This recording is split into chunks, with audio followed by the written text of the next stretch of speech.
What's going on, everyone, and welcome back to Red 5 Reviews. In today's episode, we will be reviewing the third and final book in the Thrawn trilogy, The Last Command. The Last Command was written by New York Times best-selling author Timothy Zahn.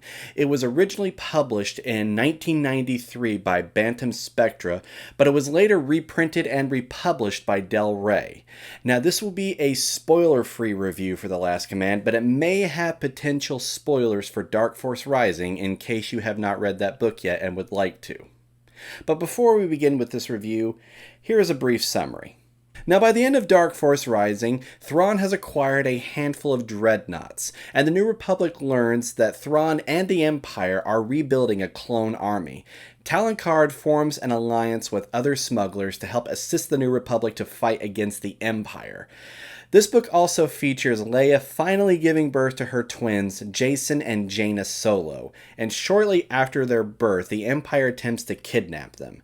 Despite her struggles with the Emperor's last command to kill Luke Skywalker, Mara Jade agrees to help the New Republic by giving them the location of the cloning facility, and Mara Jade, Luke, Han, 3PO, and others travel to Wayland in search of the cloning facility, where they are eventually confronted by the insane Dark Jedi, Master Joruus C'baoth.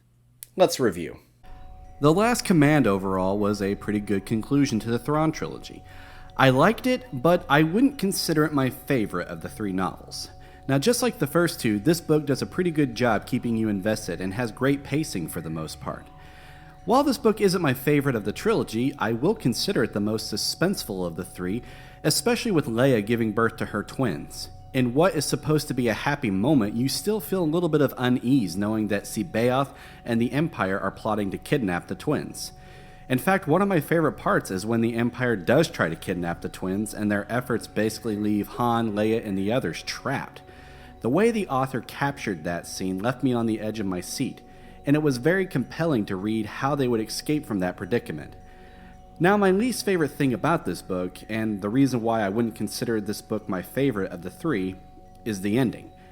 I will admit, though, that while the ending threw in a surprise or two that even I didn't see coming, I felt that overall it was a little rushed, and that the resolution to a couple of character story arcs and subplots could have been maybe drawn out just a bit more. Although I did find the ending a little anticlimactic, I did appreciate the use of dramatic irony regarding the resolution between the Noghri and their history with the Empire.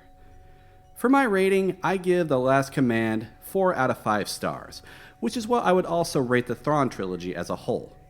I really enjoyed reading the Thrawn trilogy, and I absolutely do recommend it. It's filled with great action, suspense, betrayal, character development, the list goes on. I actually listened to the audiobooks for this trilogy, and I had a great time with that. The audiobooks are narrated by Mark Thompson, and the audio quality is great. I've always been impressed with Mark Thompson's portrayal of the characters, and I thought his performance with the Thrawn trilogy in particular was fantastic. Thank you all so much. I hope that you enjoyed this review, and I hope that you found it helpful.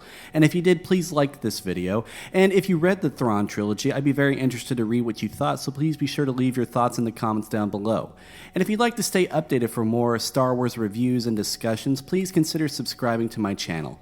Thank you all again so much for everything, and until next time, this is Red 5, standing by.